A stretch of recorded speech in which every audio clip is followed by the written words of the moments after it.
The CIA first learned of Abu Ahmed al-Kuwaiti in 2004, identified him through signals intelligence in 2007, then tracked him for 3 years using satellite imagery and NSA intercepts before realizing he was their golden ticket to bin Laden.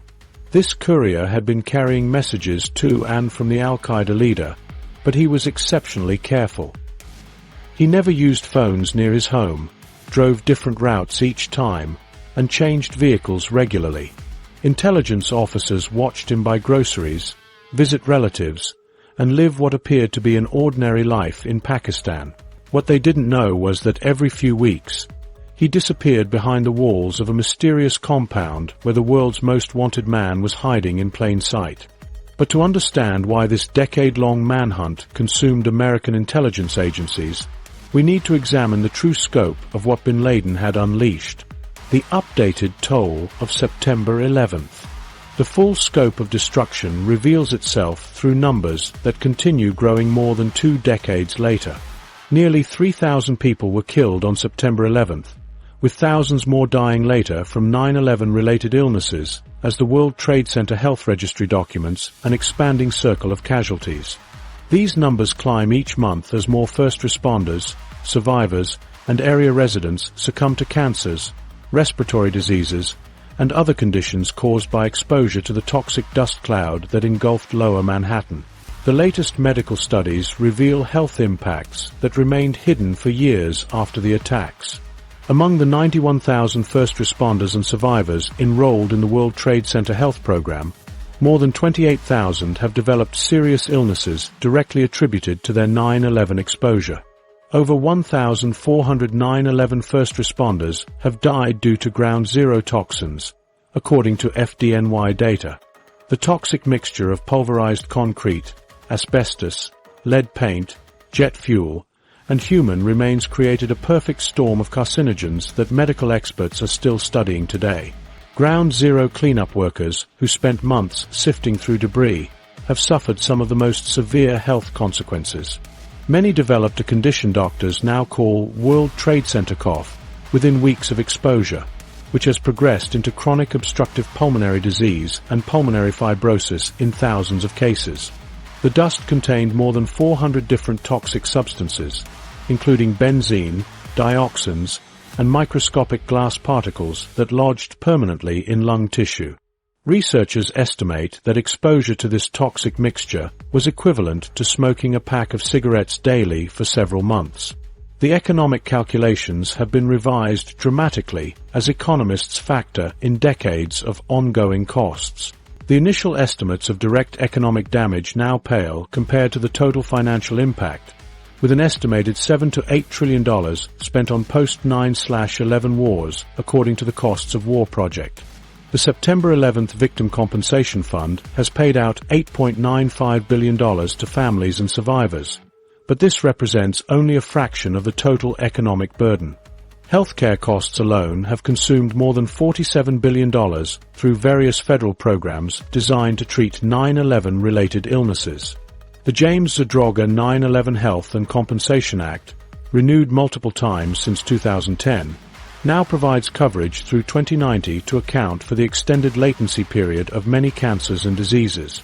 Medical experts predict that 9/11-related health impacts will continue appearing for decades, as some cancers don't manifest until 20 or 30 years after exposure. Recently declassified FBI and CIA documents have revealed planning details that intelligence agencies missed before the attacks. The hijackers conducted training flights in the United States and attended planning meetings in Malaysia, activities that were documented but not properly analyzed until years later.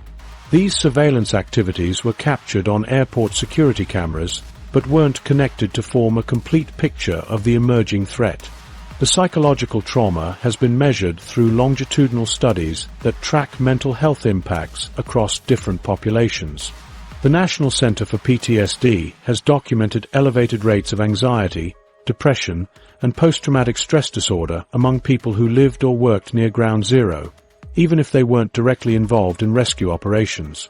Children who witnessed the attacks on television show measurably higher rates of anxiety disorders as adults, demonstrating how the trauma extended far beyond New York City. Mental health researchers have identified what they call collective trauma, affecting entire communities. Neighborhoods in Lower Manhattan report higher rates of substance abuse, domestic violence, and suicide compared to similar areas that weren't affected by the attacks. The constant smell of burning debris, which persisted for months after September 11th, created lasting associations that trigger anxiety responses in survivors even today.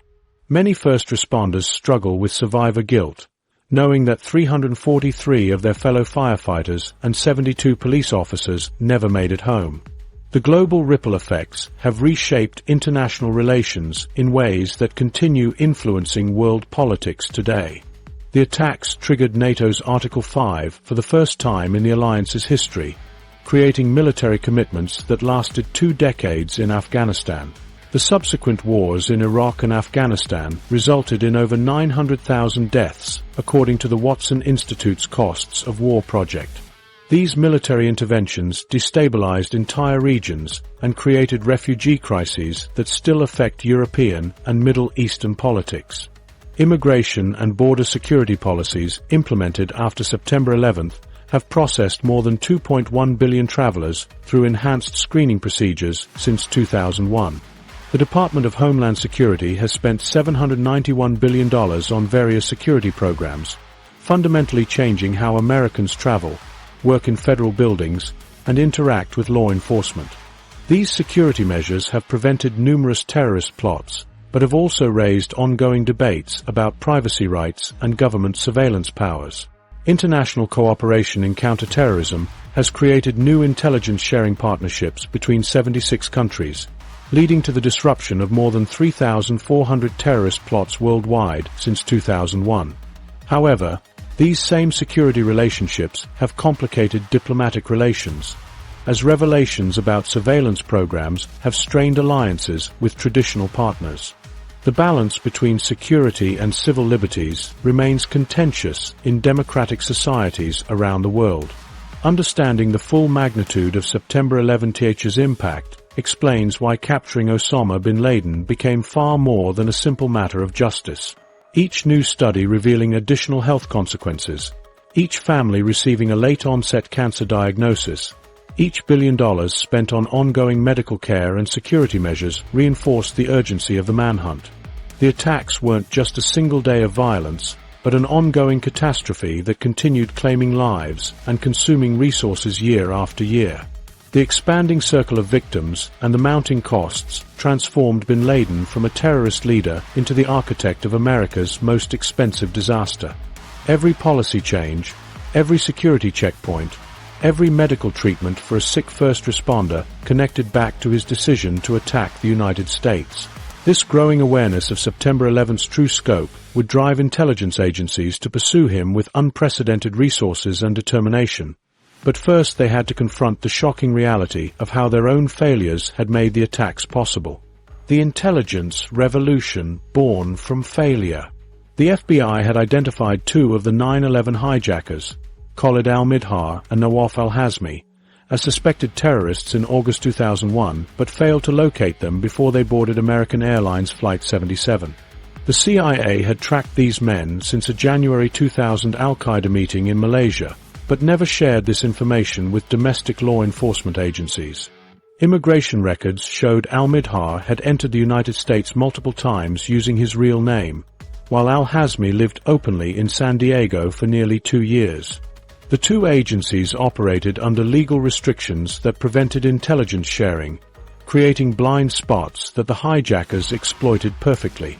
Internal investigations revealed that at least 12 different opportunities existed to disrupt the 9/11 plot if information had been shared properly between agencies.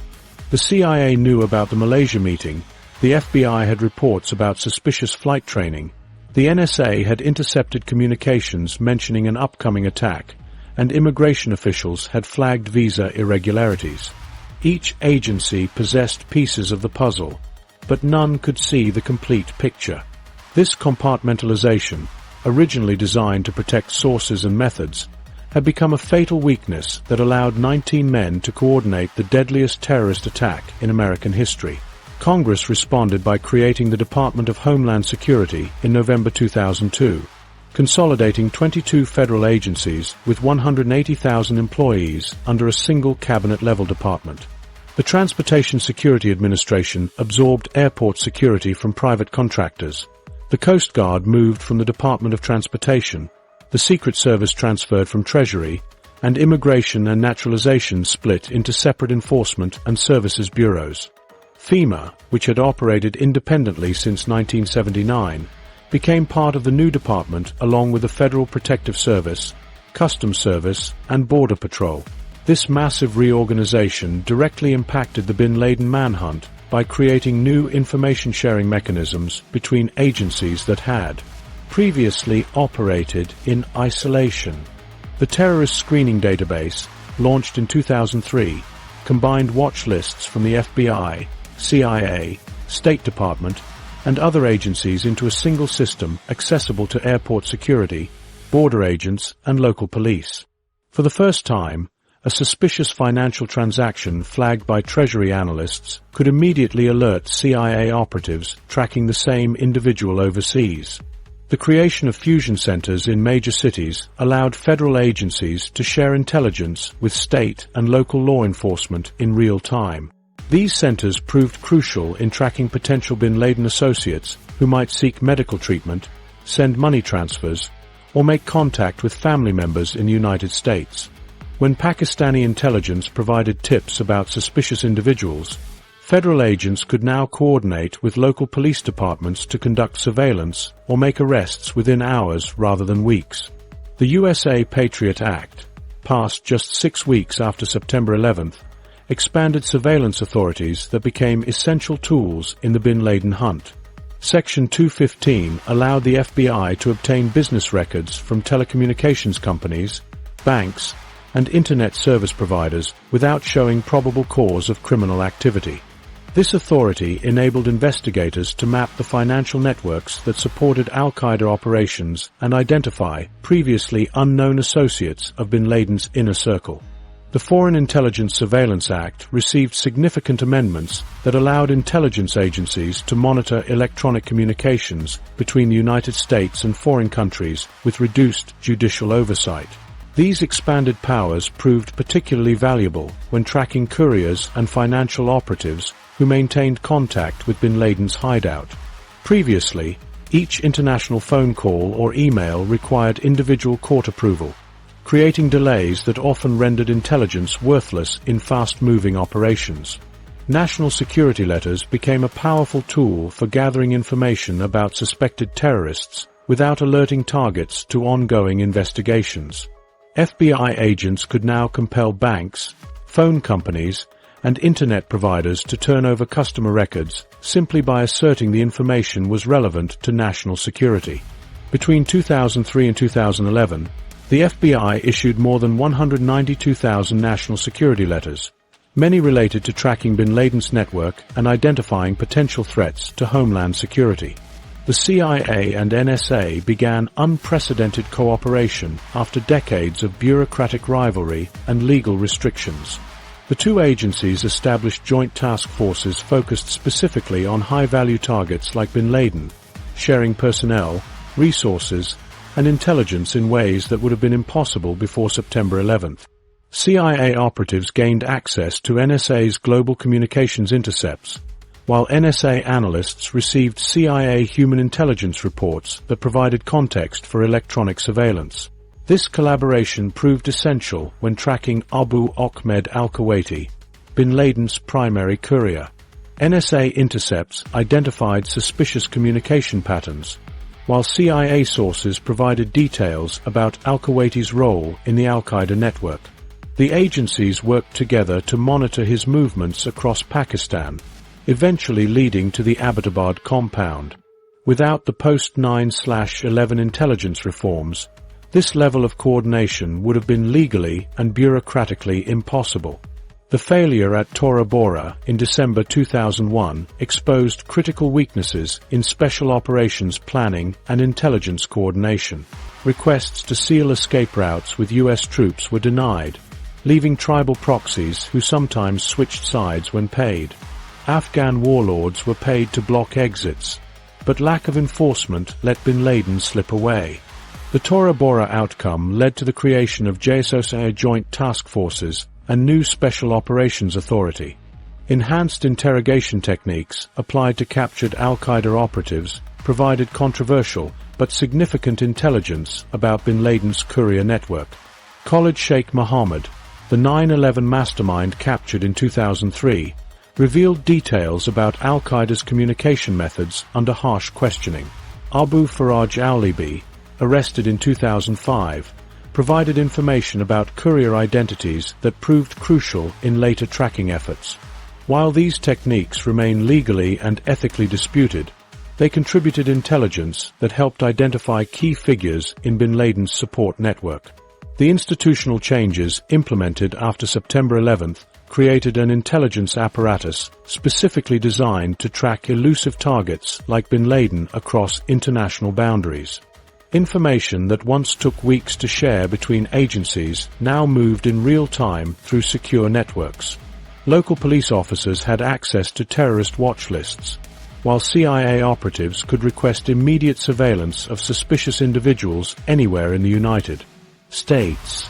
However, bin Laden recognized that American intelligence capabilities had evolved dramatically after September 11. He stopped using satellite phones, avoided electronic communications, and relied entirely on trusted couriers for messages. Understanding his transformation from wealthy Saudi businessman to the world's most hunted fugitive would prove essential in predicting where and how he might hide. The making of the world's most wanted man, bin Laden, came from a wealthy construction family in Saudi Arabia, which funded early operations.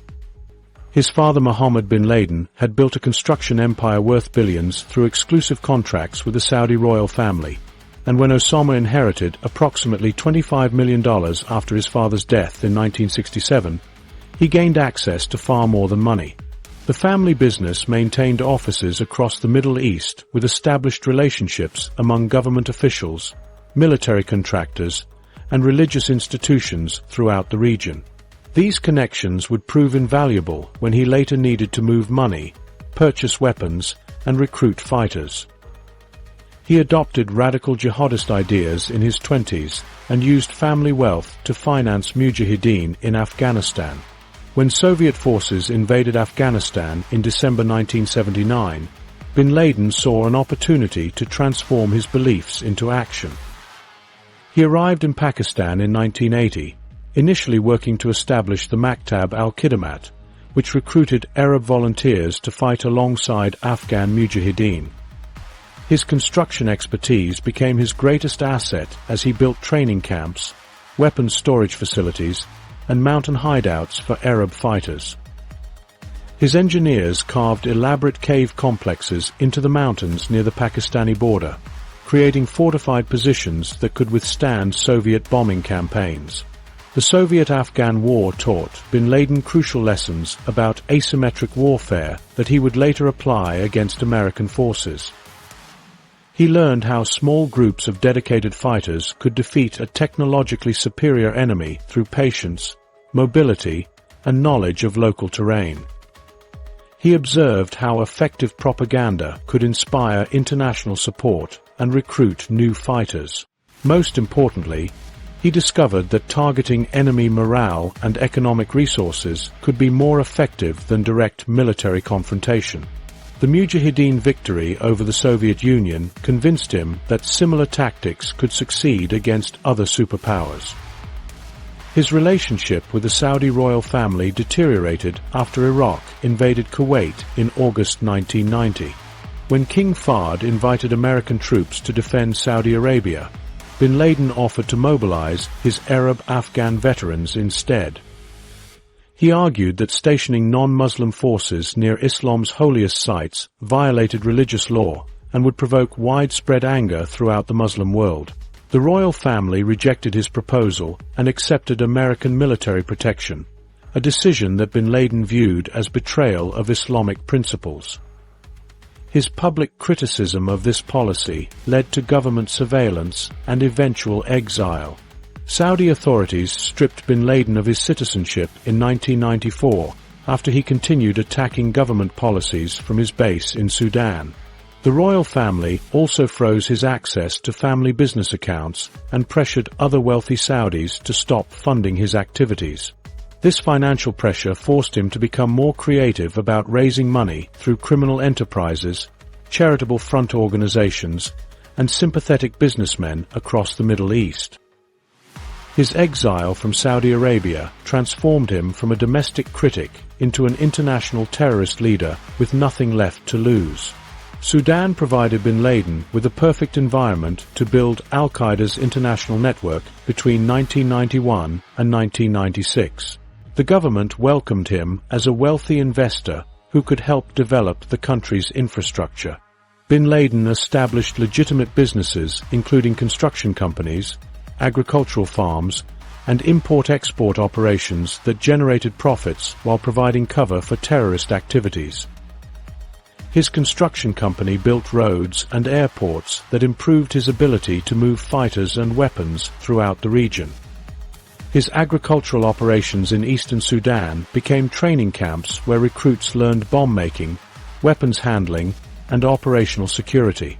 During his Sudan years, bin Laden began recruiting operatives from across the Muslim world and establishing cells in multiple countries. He sent representatives to establish operations in Somalia, Yemen, Kenya, Tanzania, and other strategic locations. His network provided weapons and training to local insurgent groups while identifying potential targets for future attacks. The 1993 World Trade Center bombing, carried out by associates trained in his camps, demonstrated Al-Qaeda's ability to strike inside the United States.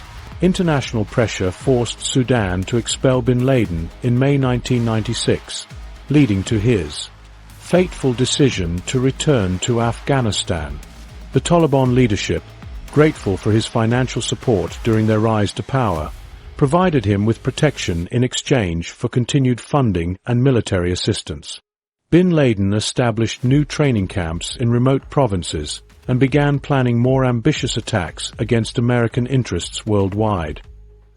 His agreement with Taliban leader Mullah Omar created a terrorist sanctuary that would shelter him for the next 5 years.